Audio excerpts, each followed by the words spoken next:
जागतिक अवकाश आणि विमान वाहतूक क्षेत्रात आज भारत वेगाने विकसित होणारं नेतृत्व, पंतप्रधान नरेंद्र मोदी. पुढच्या 5 वर्षात देशात 50 विमानतळ विकसित करणार, नागरी विमान वाहतूक मंत्री के राममोहन नायडू यांची घोषणा.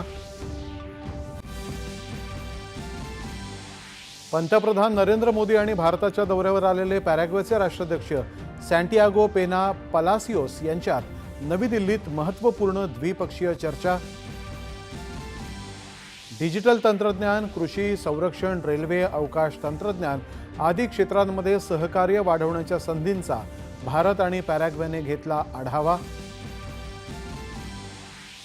दहशतवाद विरोधातली भारताची भूमिका जगभरातल्या महत्त्वाच्या देशांपर्यंत पोहोचवण्यासाठी 7ही शिष्टमंडळांचे यशस्वी दौरे सुरू. केंद्रीय सहकार मंत्री अमित शहा यांच्या अध्यक्षतेखाली दिल्लीत सहकार क्षेत्रातल्या जगातल्या सर्वात मोठ्या अन्नधान्य साठवणूक योजनेची आढावा बैठक संपन्न. दहशतवादी कारवायांच्या संदर्भात तपास करण्यासाठी राज्य दहशतवाद विरोधी पथकाचे ठाणे जिल्ह्यातल्या पडघा इथं छापे, 12 जणांना चौकशीसाठी घेतलं ताब्यात.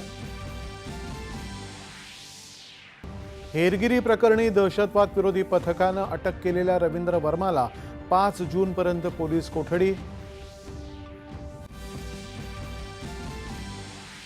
11वी ऑनलाईन प्रवेश प्रक्रिया नोंदणीसाठी 5 जूनच्या दुपारी 2 वाजेपर्यंत मुदतवाढ दिल्याची शालेय शिक्षण विभागाची माहिती.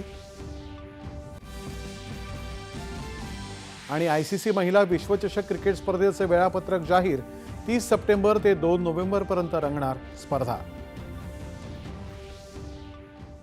नमस्कार.